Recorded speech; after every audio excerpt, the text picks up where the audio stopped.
చిలుకూరు బాలాజీ ఆలయం ప్రధాన అర్చకులు రంగరాజన్పై జరిగిన దాడిని తీవ్రంగా ఖండించారు ఆంధ్రప్రదేశ్ డిప్యూటీ సీఎం పవన్ కళ్యాణ్.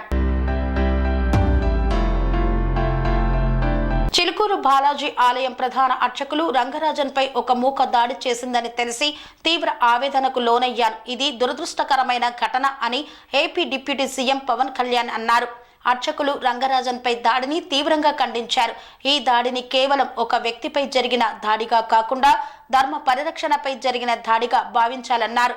కొన్ని దశాబ్దాలుగా అర్చకులు రంగరాజన్ ధర్మ పరిరక్షణకు, ఆలయాల వారసత్వ సాంప్రదాయాలు, పవిత్రతను కాపాడేందుకు సేవలు అందిస్తున్నారు. కానీ రామరాజ్యం అనే సంస్థ సభ్యులమని చెప్పుకుంటూ ఒక గ్రూపు అర్చకులు రంగరాజన్పై దాడి చేయడానికి గల కారణాలేంటో పోలీసులు నిగ్గు తేల్చాలన్నారు. ఆ మూకను నడిపిస్తున్నది ఎవరో గుర్తించి బాధ్యులను కఠినంగా శిక్షించాలన్నారు. ఈ దాడిని తెలంగాణ రాష్ట్ర ప్రభుత్వం తీవ్రంగా పరిగణించాలని పవన్ కళ్యాణ్ కోరారు. సనాతన ధర్మ పరిరక్షణ కోసం రంగరాజన్ పలు విలువైన సూచనలు నాకు అందించారు.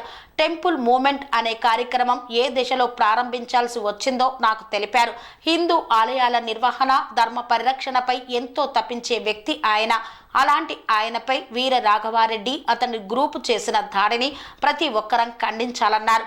చిలుకూరు వెళ్లి అర్చకులు రంగరాజన్ను పరామర్శించాలని, వారికి అండగా ఉంటామని భరోసానివ్వాలని జనసేన తెలంగాణ విభాగాన్ని ఆదేశించినట్లు పవన్ కళ్యాణ్ తెలిపారు. సెరెనిటీ మోడల్ హై స్కూల్ విద్యార్థులకు అమ్మఒడి, సామాన్యులకు అందుబాటులో ఉన్న బడి సెరెనిటీ. మేడ్చల్ జిల్లాలో మేటిగా నిలిచి సాటిలేని ఫలితాలను సాధిస్తున్న నెంబర్ 1 స్కూల్ సెరెనిటీ. మా ప్రత్యేకతలు ప్రతి విద్యార్థి పట్ల వ్యక్తిగత శ్రద్ధ, activity based learning and digital classrooms, computer lab, 100% ఫలితాలు, sports and cultural activities, yoga, abacus మరియు Vedic maths education. Please visit Serenity Model High School, Nagaram. Admissions are in progress. Call 040-271-46899 and 040-271-48699.